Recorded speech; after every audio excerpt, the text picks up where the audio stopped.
Voulez-vous être ma cavalière? La voix était d'une tranquillité désarmante, douce comme la lumière dorée d'un soleil de fin de journée filtrant à travers le feuillage des oliviers. Chloé Dubois leva lentement la tête, ses yeux se détachant de sa flûte de champagne qu'elle n'avait pas touchée, les bulles montant et mourant dans une danse silencieuse. Ses doigts, manucurés à la perfection, se crispèrent légèrement sur le cuir froid de l'accoudoir de son fauteuil roulant. Ses yeux bleus, d'un bleu polaire qui avait fait trembler plus d'un conseil d'administration, se verrouillèrent sur l'inconnu qui se tenait devant elle. Il portait une chemise grise un peu froissée, les manches retroussées sur des avant-bras musclés, et un jean délavé aux genoux qui semblait avoir beaucoup vécu. Ses yeux bruns possédaient une sorte de stabilité tranquille, une assurance sans arrogance. Il n'y avait aucune pitié dans son regard, aucune hésitation embarrassée, juste une présence, simple et entière. Elle cligna des yeux, déstabilisée. « Je ne danse pas », répondit-elle d'un ton sec, une barrière qu'elle avait mis des années à perfectionner. « Je suis paralysée. » Les mots restèrent suspendus dans l'air tiède de la Provence, lourds et définitifs. Elle s'attendait à un recul, à des excuses maladroites, à la fuite habituelle. Mais l'homme haussa simplement les épaules, un léger sourire étirant ses lèvres. « Je n'ai pas dit que vous deviez être debout pour être ma cavalière. » Chloé fut prise de court. Elle ne savait pas ce qui la surprenait le plus, l'aisance de son ton ou le fait qu'il ne détournait pas le regard. Les gens détournaient toujours le regard. À côté de lui se tenait une petite fille, qui ne devait pas avoir plus de 3 ans, vêtue d'une adorable robe lavande avec des rubans noués dans ses boucles brunes. Elle tenait un biscuit dans une main et un lapin en peluche usé dans l'autre. Ses grands yeux curieux étaient fixés sur Chloé, sans jugement, emplis d'une pure curiosité enfantine. Chloé reporta son attention sur la piste de danse improvisée dans la cour du gîte. Des guirlandes lumineuses scintillaient au-dessus des invités, et une douce mélodie flottait dans l'air du soir, se mêlant au chant des cigales. La mariée, qui avait été sa plus proche amie à l'université, riait aux éclats dans les bras de son nouvel époux. Autour d'eux, les invités tourbillonnaient, leur rire et leur joie formant une bulle impénétrable. Et Chloé était seule. Assise à la place d'honneur, stratégiquement nichée derrière une arche de fleurs pour être à l'écart du passage. Sa robe de créateur tombait parfaitement. Son rouge à lèvres était intact. Mais elle se sentait comme un fantôme à la fête d'un autre. C'est alors qu'elle sentit une petite main tirer doucement sur la sienne. « Je m'appelle Manon », dit la fillette avec le plus grand sérieux. « Tu peux danser avec moi à la place. » Chloé hésita, le cœur serré. « Ma chérie, je... » Avant qu'elle ne puisse finir sa phrase, Manon leva leurs doigts entrelacés, tendant leurs bras comme une ballerine. Avec un petit rire cristallin, elle pivota sous leur pont improvisé. Tenant toujours la main de Chloé, elle lui sourit de toutes ses dents. « Maintenant, c'est ton tour. » Chloé se figea. Pendant une seconde, tout sembla s'arrêter, la musique, les conversations, le poids oppressant sur sa poitrine. Léo s'avança, silencieux, patient. Il posa délicatement sa main à l'arrière du fauteuil et lui imprima la plus légère des rotations. Le fauteuil pivota sur lui-même, une fois, lentement, facilement, comme une valse sur place. Un rire s'échappa de la gorge de Chloé, un son doux, surpris, authentique. Manon applaudit. « Tu vois, je savais que tu pouvais le faire. » Chloé baissa les yeux vers leurs mains jointes, puis vers ses jambes immobiles, et enfin vers Léo, qui s'était maintenant accroupi à côté d'elle. Il n'était pas envahissant, juste présent. Des larmes montèrent à ses yeux. « Je... » commença-t-elle avant de s'arrêter, la gorge nouée. « Vous n'avez pas à vous expliquer, » dit doucement Léo. Elle ne pose pas de questions. Elle croit, c'est tout. Chloé essuya le coin de son œil, essayant de ne pas sourire. Mais le sourire vint malgré tout. « Je ne fais pas ça d'habitude, » dit-elle à voix basse. « Je m'en doutais, » répondit-il en jetant un coup d'œil à la fête. « Vous aviez l'air d'avoir besoin de quelqu'un qui se fiche de la façon dont les choses se font d'habitude. » Elle laissa échapper un souffle, profond, apaisant, le regardant vraiment cette fois. La chemise non rentrée, le jean délavé, les baskets usées. Il était l'antithèse de son ancien monde. Et pourtant, il semblait être la seule chose solide dans cette pièce. Ils regardèrent Manon tournoyer à nouveau, les bras étendus comme des ailes. « Personne ne m'a invité à danser depuis l'accident, » dit Chloé doucement. « Pas une seule fois. » La voix de Léo était stable. Alors il est peut-être temps que quelqu'un le fasse. Chloé rit de nouveau, un rire plus doux, plus facile. Et pour la première fois depuis une éternité, elle ne se sentit pas comme un symbole ou une ombre. Elle se sentit vue. Et à cet instant, quelque chose changea. Pas à cause de la pitié, ni de grands gestes, mais parce qu'un homme avec une simple chemise et une voix tranquille lui avait redonné le sentiment d'appartenir à quelque chose. Le lendemain matin, le soleil filtrait par la petite fenêtre de la cuisine de la maison de campagne de Léo, illuminant les taches de couleur sur la page sur laquelle Manon était penchée. Sa langue sortait légèrement, signe de sa concentration intense, tandis qu'elle appuyait ses feutres sur le papier, remplissant chaque ligne de traits vifs et enthousiastes. « Tu dessines le mariage ?» demanda Léo en sirotant son café noir. Manon hocha la tête sans lever les yeux. « Non, je nous dessine. » Léo posa sa tasse et se pencha sur la table. Sur la page, 3 bonshommes allumettes se tenaient côte à côte. L'un était clairement lui, il reconnut ses lunettes et ses cheveux bruns en désordre. Le deuxième était Manon dans sa robe lavande bouffante, et le troisième était Chloé. Le fauteuil roulant était dessiné en violet vif. Les cheveux blonds de Chloé étaient longs et soignés. Manon lui avait même dessiné une robe à paillettes. Manon pointa fièrement du doigt. « Ça, c'est moi. Ça, c'est toi. Et ça, c'est Madame Chloé, notre nouvelle amie. » Léo sourit. C'était simple, adorable, mais cela remua quelque chose au fond de sa poitrine, quelque chose qui ressemblait un peu à de l'espoir et un peu à un danger. Plus tard dans la journée, alors qu'il attachait Manon dans son siège auto dans la vieille Renault 4, il hésita, puis sortit son téléphone. Il avait son nom, mais pas son numéro. Il n'avait jamais été du genre à forcer les choses, et Chloé n'avait pas exactement semblé ouverte à une nouvelle connexion. Mais il y avait eu quelque chose dans ses yeux la nuit dernière, une étincelle fugace qui l'avait hanté toute la matinée. Le genre d'étincelle qui fait croire un homme aux secondes chances. Il passa quelques appels. Cela ne prit pas longtemps. Elle était une directrice générale, après tout. Suffisamment connue pour être retrouvée. Il envoya un SMS. Simple. Prudent. Bonjour Chloé. C'est Léo, du mariage d'hier soir. Manon a fait un dessin de vous et elle n'arrête pas de demander quand elle vous reverra. Pourrais-je vous l'envoyer et peut-être vous offrir un café un de ces jours, si ce n'est pas trop déplacé? Il appuya sur « Envoyer », puis attendit. Chloé fixa son téléphone. Le message brillait dans sa paume comme une chose fragile et impossible. Elle venait de rentrer dans son appartement à Lyon, un espace épuré au sommet d'un gratte-ciel, avec des baies vitrées et un silence parfait. Le genre d'endroit censé crier la réussite. Désormais, il ne faisait que résonner le vide. Elle leva les yeux. Le mur blanc en face de l'entrée était toujours nu. Le même mur devant lequel elle s'était tenue avec Lucas Fournier, son fiancé, choisissant où ils accrocheraient leurs photos de mariage. C'était il y a 2 ans. Des flashs.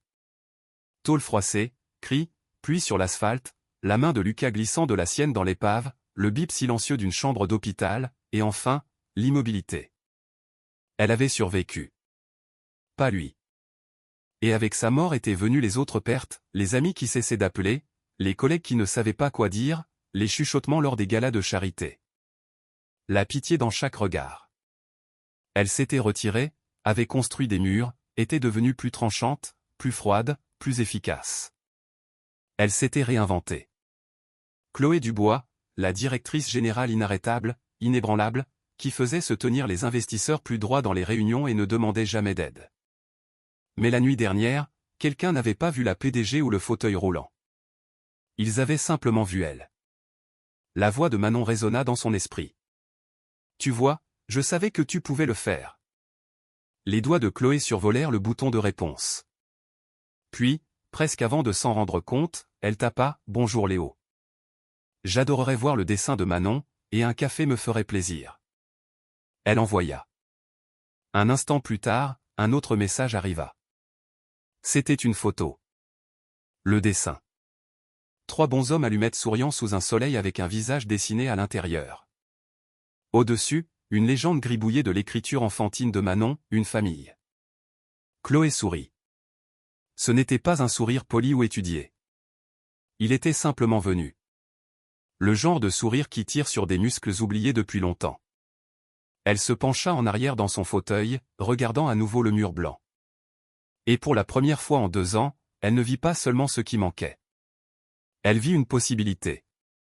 Attendez, une seconde. La voix déchira le bruit de la circulation juste au moment où le feu passait à l'orange. Les moteurs des voitures vrombirent d'impatience. Les mains de Chloé s'agitèrent sur les roues de son fauteuil, sa respiration s'accélérant alors qu'il se coinçait entre 2 dalles de trottoir inégales sur le passage piéton d'une petite ville de province. La roulette avant était bloquée. Elle était coincée, et le trafic démarrait. Un klaxon retentit violemment. Elle se figea. « Ne bougez pas !» cria de nouveau la voix. Puis il était là, Léo, sprintant. Il se faufila à travers la circulation comme par instinct, un bras levé pour arrêter une voiture qui approchait, l'autre tendant la main vers les poignets de son fauteuil. « Je vous tiens », dit-il en agrippant fermement le fauteuil. « Tout va bien. » Avant qu'elle ne puisse répondre, il inclina légèrement le fauteuil vers l'arrière et fit passer la roue coincée par-dessus l'obstacle avec une aisance experte. En quelques secondes, ils étaient de nouveau sur le trottoir, le chaos des klaxons et des moteurs s'estompant derrière eux. Chloé resta assise, la poitrine se soulevant et s'abaissant, un mélange de honte et d'un étrange soulagement. Léo se pencha légèrement, les mains toujours sur le fauteuil. « Vous êtes blessé ?»« Non, dit-elle doucement. Juste surprise. » Il se redressa, souriant gentiment. « Ça fait 2. Je ne pensais pas vous revoir en dehors des œuvres d'art de ma fille. » Elle laissa échapper un souffle qui aurait pu être un rire. « Moi non plus. » Ils restèrent là, le silence n'étant pas gênant, juste plein. Il se frotta la nuque. « Écoutez, nous allions justement dîner. Il y a un petit bistrot convivial à 2 rues d'ici. Vous voulez vous joindre à nous ? Manon serait aux anges. » Chloé hésita. Mais le dessin de Manon était collé sur son réfrigérateur depuis 2 jours. « Bien sûr, dit-elle. Pourquoi pas ? » Le restaurant était petit, chaleureux, et peint dans des tons orangés. Manon tira immédiatement une chaise à côté de la sienne et insista, « C'est pour Madame Chloé. » Ils commandèrent du bœuf bourguignon et des crêpes. Chloé se surprit à écouter plus qu'à parler. Cela faisait longtemps que le silence ne lui avait pas paru si sûr. Léo parlait facilement, sans jamais chercher à impressionner. Il lui parla de son travail de conception d'aires de jeux inclusives, du genre avec des rampes pour fauteuils roulants et des murs sensoriels, comme celle de Tours. « Je suppose que ça a commencé à la naissance de Manon, dit-il. J'ai commencé à regarder le monde à travers ses yeux. Elle avait besoin de douceur, alors j'ai essayé d'en construire un peu. » Elle sourit doucement. « Vous avez construit plus que ça. Elle est merveilleuse. » L'expression de Léo changea, affectueuse mais un peu mélancolique. Sa mère est partie quand Manon avait 1 an. Elle disait qu'elle n'était pas faite pour ça. Je crois qu'elle s'attendait à ce que j'abandonne, que j'échange la difficulté contre la facilité. Chloé le regarda attentivement. « Et vous ne l'avez pas fait ? » Non. Je me suis juste dit que Manon méritait quelqu'un qui reste. Il le dit sans amertume. Juste un fait. La poitrine de Chloé se serra. Elle baissa les yeux sur son ténon touché. J'avais l'habitude de penser que le départ des gens était un signe que je n'étais pas assez, dit-elle doucement. Kevin ne l'interrompit pas. Elle leva les yeux, clignant rapidement des yeux. Il s'avère qu'ils n'étaient tout simplement pas faits pour rester. Leurs regards se croisèrent par-dessus la table. Il n'essaya pas de combler le silence. Et c'est peut-être ce qui la poussa à continuer. Je n'ai parlé de tout ça à personne depuis très longtemps, dit-elle. Vous n'êtes pas obligé, répondit-il. Vous ne me devez pas les détails. Elle déglutit. Mais ça vous intéresse quand même. Il se pencha légèrement. Chloé, vous n'avez pas besoin d'être forte pour mériter le respect de quelqu'un. Vous avez survécu à quelque chose que la plupart des gens ne pourraient pas supporter. C'est une raison plus que suffisante pour que je vous admire. Les mots la touchèrent plus profondément qu'elle ne l'aurait cru. Pas parce qu'ils étaient dramatiques, mais parce qu'ils ne l'étaient pas. Il n'y avait aucune pitié dans ses yeux, aucune attente. Juste une compréhension silencieuse. Ses lèvres s'entr'ouvrirent comme pour parler, mais rien ne sortit. Ses mains tremblaient légèrement sur ses genoux. Et puis, sans crier gare, des larmes coulèrent sur ses joues, silencieuses et lentes. Pas parce qu'elle souffrait, pas parce qu'elle se sentait brisée, mais parce que pour la première fois, quelqu'un avait vu le poids qu'elle portait et ne lui avait pas demandé de prouver qu'il existait. Léo ne bougea pas, ne paniqua pas. Il tendit simplement la main par-dessus la table, posa sa main doucement sur la sienne, et ne dit rien. Et c'était tout. Le soleil de fin d'après-midi filtrait à travers les branches des arbres, projetant une douce lueur dorée sur l'aire de jeu de tour. Elle ne ressemblait à aucune que Chloé n'avait jamais vue. Des rampes au lieu d'escaliers, des balançoires avec des dossiers de soutien, des panneaux texturés pour le jeu sensoriel. Tout était construit avec intention. L'inclusion n'était pas une option ici. C'était le fondement. Léo se tenait à côté d'elle, les mains dans les poches, regardant Manon se précipiter vers la structure d'escalade. Celle-ci a mis 2 ans à être approuvée, dit-il. Il disait que ce ne serait pas rentable. Chloé le regarda, les sourcils haussés. Et je l'ai construite quand même. Elle sourit. Ils se dirigèrent vers un banc sous un grand chêne. Chloé avançait lentement, s'imprégnant de l'espace. Des enfants riaient, des parents discutaient. Pas d'escalier, pas de silence gêné. Juste le jeu. C'est vous qui avez rendu cela possible, dit-elle. Léo la regarda. Je leur ai juste donné ce qu'ils méritaient. Elle hocha la tête, mais ses mains se crispèrent sur les accoudoirs de son fauteuil. Sa voix, quand elle parla, était plus basse. J'allais en kinésithérapie, 2 fois par semaine pendant 6 mois après l'accident. Il ne parla pas, il écoutait simplement. J'ai essayé, mais les progrès étaient si lents. Mes médecins ne pensaient pas que je remarcherais un jour. Mon fiancé est parti, mes amis ont cessé de venir me voir. Il est devenu de plus en plus difficile de croire en quelque chose auquel personne d'autre ne croyait. Léo s'accroupit à côté d'elle, un bras reposant sur le côté de son fauteuil. Et vous, vous y croyez maintenant? Je ne sais pas, admit-elle. C'est plus facile de ne pas espérer. Il pencha la tête. Et si on simplifiait les choses? Sans pression, juste 2 pas par jour avec quelqu'un qui ne lâchera pas. Chloé le regarda, ne sachant si elle devait rire ou pleurer. Il se leva et lui tendit la main. Venez, laissez-moi vous montrer quelque chose. Ils se dirigèrent vers un coin tranquille du parc municipal à Angers, où un tapis en caoutchouc recouvrait le sol et des barres parallèles s'étendaient sur une courte distance. Léo bloqua les freins de son fauteuil. Vous me faites confiance? Elle hésita, puis hocha la tête. Il plaça doucement un bras autour de son dos, guidant sa main vers la barre. Très bien, dit-il.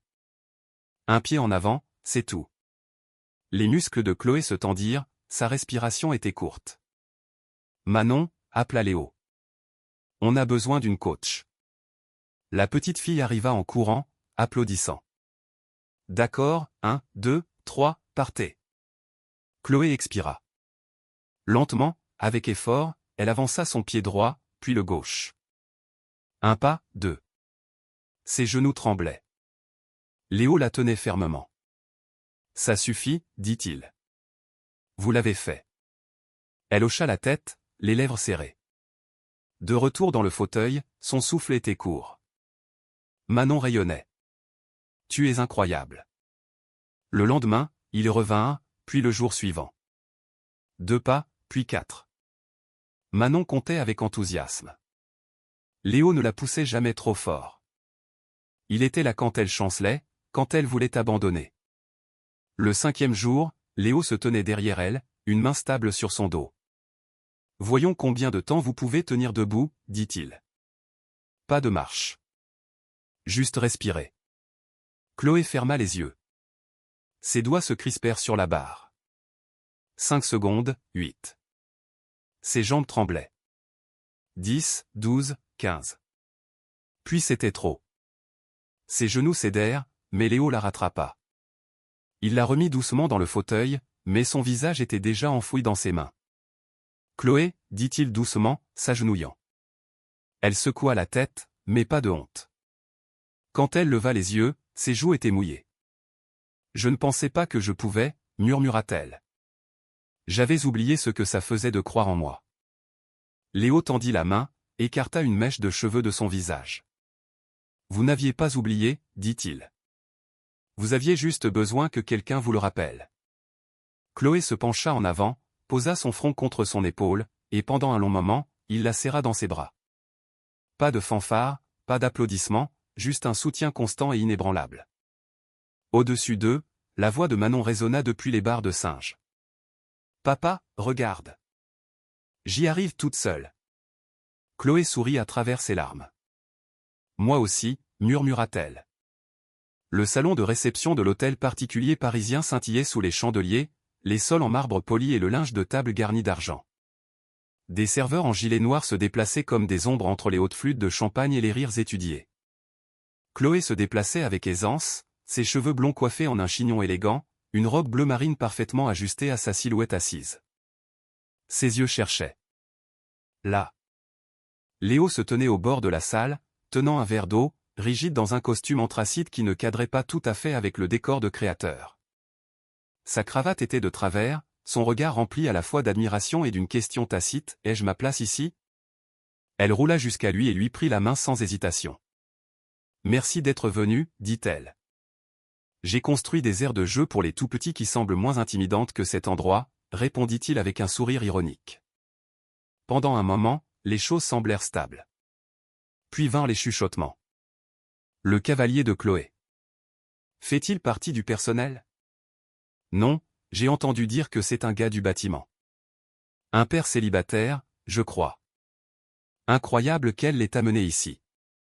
La remarque la plus acerbe vint pendant le dîner de la part de Valérie Lefebvre, une directrice des investissements au sourire poli. Je ne savais pas que tu avais quelqu'un, Chloé, dit Valérie d'un ton mielleux. C'est si rafraîchissant de voir une directrice générale assez ouverte d'esprit pour sortir avec quelqu'un de terre à terre. Léo se raidit. La fourchette de Chloé s'immobilisa. C'est adorable. Vraiment, poursuivit Valérie. Tu pourrais avoir besoin de quelqu'un de normal, d'humble.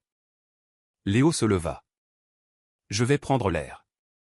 Chloé le suivit en quelques secondes, se faufilant entre les robes de haute couture et les flûtes de champagne, passant par les portes-fenêtres pour retrouver la fraîcheur de la nuit. Léo, appela-t-elle. Il était à mi-chemin des marches de pierre. S'il te plaît, ne pars pas. Il se tourna, la mâchoire serrée. Je ne voulais pas faire de scène. Tu n'en as pas fait. C'est ça le problème. C'est moi, la scène. Je n'ai pas ma place ici. Il me regarde comme si j'étais entré par erreur, comme si j'étais quelque chose que tu regretteras demain. Elle s'approcha. Ce n'est pas vrai. Je construis des aires de jeu. Tu construis des empires. Tu construis des endroits où les enfants comme Manon se sentent en sécurité. Tu as construit un espace où je me suis senti en sécurité. Il détourna le regard. J'ai vu ton visage quand Valérie a parlé. Chloé tressaillit. J'ai figé. Pas de honte, de fatigue. J'ai passé ma vie à prouver que j'avais ma place dans cette salle. Quand ils se sont moqués de toi, j'ai eu l'impression qu'ils se moquaient de moi pour avoir choisi le réel plutôt que l'attendu. Les yeux de Léo s'adoucirent légèrement. Elle attrapa sa main. J'ai eu peur, dit-elle. Peur que si je nous défendais, tu penses que je croyais que tu avais besoin d'être défendu. Il baissa les yeux sur leurs mains jointes. Je n'ai pas besoin d'être défendu, dit-il. J'ai besoin d'honnêteté. Ses yeux brillèrent. Alors la voici. J'ai peur. Peur que si je t'assume, je te perde quand les choses deviendront difficiles. Mais si je reste silencieuse, j'ai l'impression d'être de nouveau sur la touche de ma propre vie. Et je ne peux pas y retourner. Je ne le ferai pas. Sa respiration était saccadée. J'ai passé 2 ans à me cacher derrière la force. Mais ce soir, je te demande de rester, non pas parce que je suis forte, mais parce que je suis enfin assez courageuse pour avoir peur et te choisir quand même. Le silence s'étira, la brise faisant bruire le lierre le long de la balustrade en pierre. Puis Léo s'avança. Il s'accroupit, lui toucha la joue. Tu n'as pas à choisir entre leur monde et le mien, dit-il. Mais je ne marcherai pas à tes côtés en silence. Pas quand tu représentes tout pour moi. Sa voix se brisa. Je suis désolé. Il sourit doucement. J'avais juste besoin d'entendre ça. Quoi? Elle se pencha en avant, front contre front. Pour la première fois de la soirée, elle n'était pas une PDG ou une femme en fauteuil roulant. Elle était juste Chloé avec l'homme qui la voyait. Et cette fois, elle ne le laisserait pas partir. Chloé fixa l'écran. L'article de blog était partout. Republié, retweeté, repartagé sous des titres dégoulinants d'accusations. Une directrice générale milliardaire simule une paralysie pour attirer la sympathie. En pièces jointes, de vieilles photos d'elle debout, prises avant l'accident, et une courte vidéo granuleuse que quelqu'un avait enregistrée la semaine dernière au parc, montrant Léo les dents à tenir en équilibre pendant quelques secondes. Pas de contexte, pas d'explication, juste 15 secondes de vidéo tremblante et un millier de suppositions. Le blogueur, une vague connaissance croisée lors d'un cocktail professionnel l'année dernière, l'accusait d'utiliser son handicap pour redorer son image après une année de bénéfices en baisse. L'article la qualifiait de manipulatrice, calculatrice et de maître du marketing émotionnel. L'article le plus célèbre du blogueur. Elle ferma l'ordinateur portable. Ses mains tremblaient. À midi, le conseil d'administration avait convoqué une réunion d'urgence. À 17 h, il l'avait mise en congé temporaire, en attente d'un examen de la situation. Cette nuit-là, l'appartement était silencieux. Elle ne répondit à aucun message. Elle ne vérifia aucun email. Elle resta assise dans le noir, avec seulement les lumières de la ville vacillant au plafond et le léger bourdonnement de la cave à vin dans la cuisine. Léo appela. Elle ignora. Puis on frappa à la porte. Doucement, avec hésitation. Elle savait que ce serait lui, mais elle ne bougea pas. Un autre coup, une pause, puis sa voix étouffée à travers la porte. « Chloé, je l'ai lu. » Tout. Elle ne bougea toujours pas. La voix de Chloé se brisa dans le silence. « Je ne peux pas. » Une pause. « Es-tu blessé ? » Non, pas physiquement. Elle pouvait presque entendre le froncement de ses sourcils. « Alors pourquoi ne me laisses-tu pas entrer ? » Elle ferma les yeux. « Parce que si je le fais, je voudrais rester près de toi. Et si je reste près de toi, toi et Manon deviendraient aussi des cibles. Ils trouveront quelque chose, déformeront quelque chose. Je ne vais pas vous entraîner là-dedans. » Le silence de l'autre côté fut long. « Tu te soucies de ce que les gens disent sur Internet ? » murmura-t-elle. « Tu devrais. » Un bruit, comme s'il s'asseyait juste devant la porte. « J'ai fait face au jugement toute ma vie, Chloé. Quand la mère de Manon est partie, les gens ont dit que je l'avais fait fuir. Quand je me présentais à l'école avec un jean taché de peinture, ils me regardaient comme si je n'avais pas ma place à la sortie des classes. Rien de tout ça ne m'a brisé. » Elle écoutait. Son cœur lui faisait mal. « Mais sais-tu ce qui le ferait ? » continua-t-il, la voix basse. « Regarder la femme que j'aime me fermer la porte parce qu'elle pense me protéger, alors que tout ce que je veux, c'est être dans son camp. » Chloé tressaillit. Léo, il ne la laissa pas finir. « Je ne suis pas tombé amoureux d'une femme parfaite, dit-il. Je suis tombé amoureux de celle qui se bat, qui se réveille chaque jour et choisit de continuer, même quand c'est difficile. J'ai choisi la femme qui a fait 2 pas même quand tout le monde disait qu'elle ne se relèverait jamais. » Une larme coula sur sa joue. « Je t'ai choisi, Chloé, non pas parce que tu avais besoin d'être sauvée, mais parce que tu n'as jamais renoncé à toi-même. Et je ne te laisserai pas abandonner maintenant. » Elle pressa sa main contre la porte, souhaitant qu'elle soit plus fine, souhaitant être plus courageuse. « Je ne sais pas comment réparer ça, » murmura-t-elle. « Je n'ai pas besoin que tu répares quoi que ce soit, » répondit-il. « J'ai juste besoin que tu me laisses entrer. » Pour la première fois depuis des jours, la douleur dans sa poitrine s'apaisa un peu. Elle attrapa la poignée, marqua une pause, puis la tourna lentement. La porte s'ouvrit. Léo se tenait là, trempé par la fine bruine, une tranquillité inébranlable dans les yeux qui pénétra jusqu'au cœur de sa tempête. Il ne parla pas. Il entra simplement et l'enlaça. Et pendant un instant, le monde extérieur, les gros titres, le jugement, le bruit, tout s'estompa. Chloé enfouit son visage dans son épaule. Elle n'avait pas besoin d'être forte ce soir. Elle avait juste besoin de ressentir. Il la serra fort, murmurant, « Tu n'es pas seule. » Pas cette fois. Et pour une fois, elle le crut. L'écran clignota une fois, puis 2, et Chloé passa en direct. Elle était assise dans son salon, vêtue d'un simple pull blanc, sans maquillage, sans éclairage sophistiqué, seulement le soleil de l'après-midi filtrant par les fenêtres. Derrière elle, une pile de bandes de résistance reposait sur une chaise, et le dessin de Manon les représentant tous les trois était délicatement scotché au mur. Pendant un instant, elle ne parla pas. Puis, mon nom est Chloé Dubois. Certains d'entre vous me connaissent comme la directrice générale de Vitalcore. D'autres me connaissent pour quelque chose de bien plus personnel. Elle inspira, stabilisant sa voix. Il y a 2 ans, j'ai eu un accident de voiture. J'ai perdu l'usage de mes jambes. J'ai aussi perdu mon fiancé, mon but dans la vie, et pendant longtemps, j'ai cru avoir perdu ma valeur.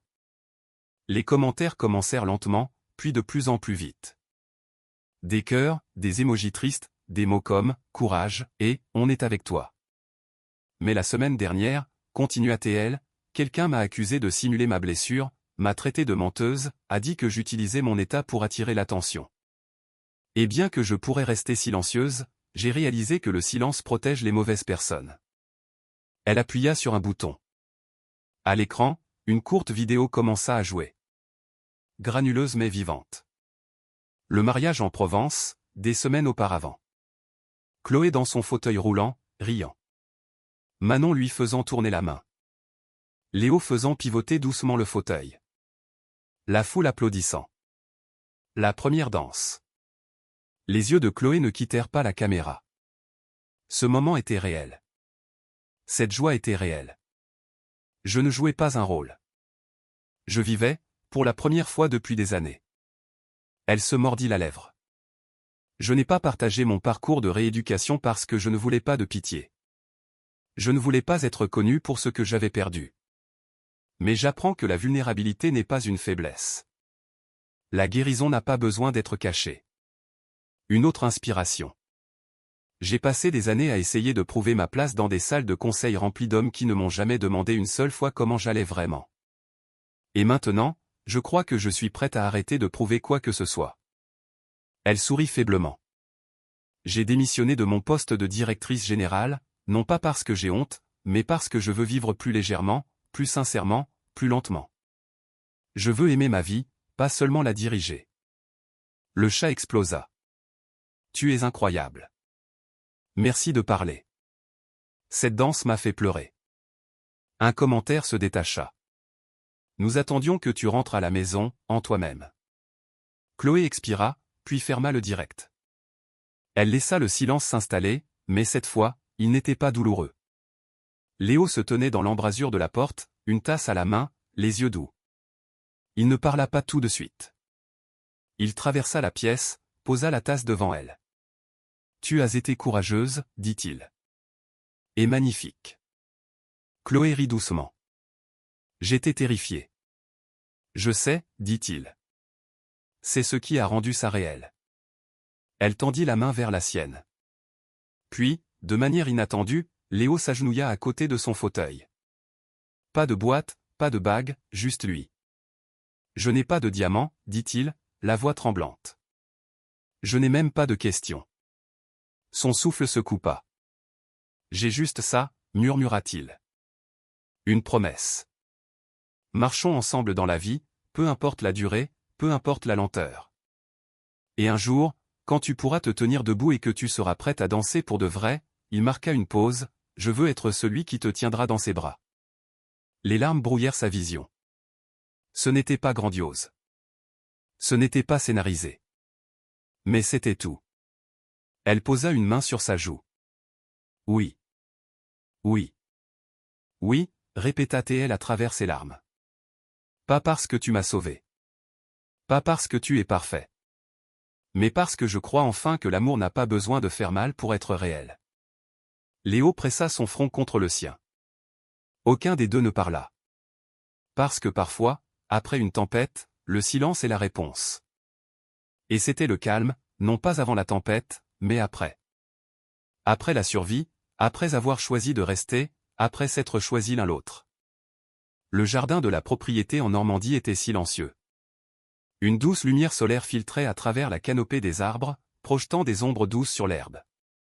Des rangées de chaises blanches bordaient l'allée, chacune décorée de brins de lavande et de petites grues en papier. L'idée de Manon. Au bout de l'allée, Léo attendait. Il ajusta les poignets de sa chemise, prit une lente inspiration et regarda vers l'arche drapée de tissus et de fleurs sauvages. Ses mains étaient stables. Son cœur, non.